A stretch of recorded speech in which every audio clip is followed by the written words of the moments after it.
Kasama po natin ay tayo kapuso dito sa Fast Talk. Please welcome Rafi Tima. Rafi, maraming salamat. Thank you, Tito Boy.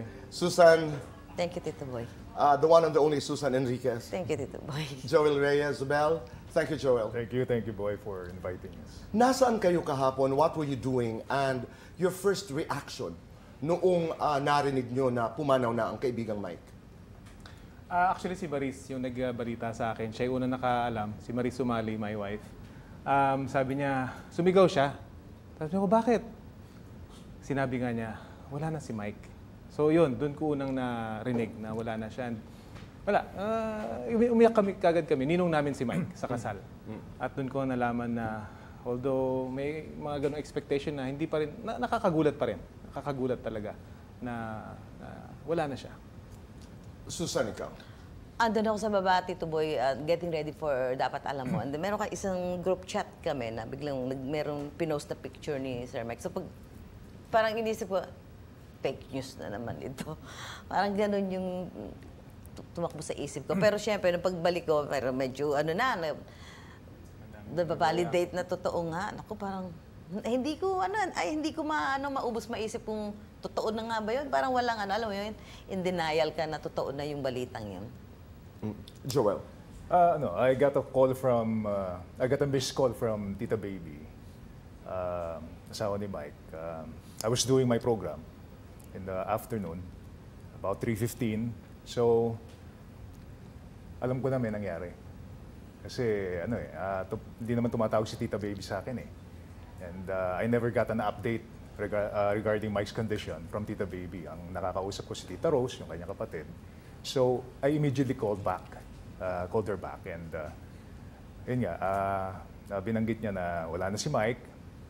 He expired at 3:04 p.m. And I immediately asked her if I can visit the hospital. Sabi niya, hindi, okay lang, Joel.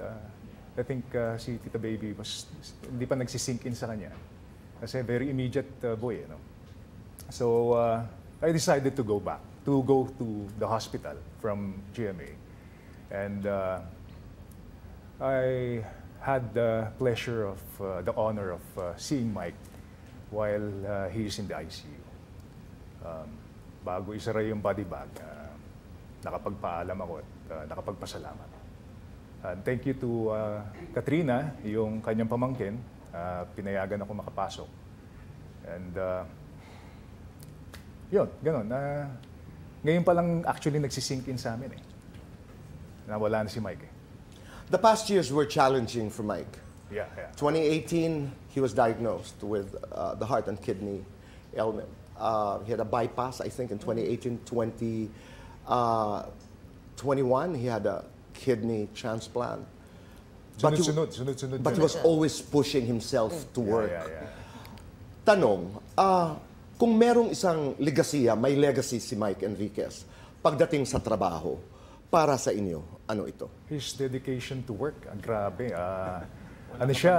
Actually, one morning, boy, siya eh.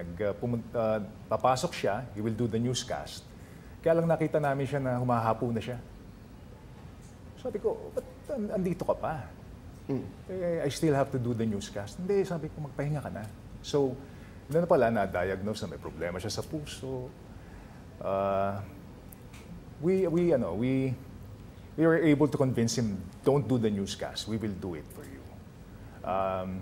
Yun, nagkasunod-sunod na. May problema siya sa baga, may problema siya sa puso, and nalaman din na may problema siya sa kidney. Pero grabe yung dedication sa trabaho. Miski na hirap papasok.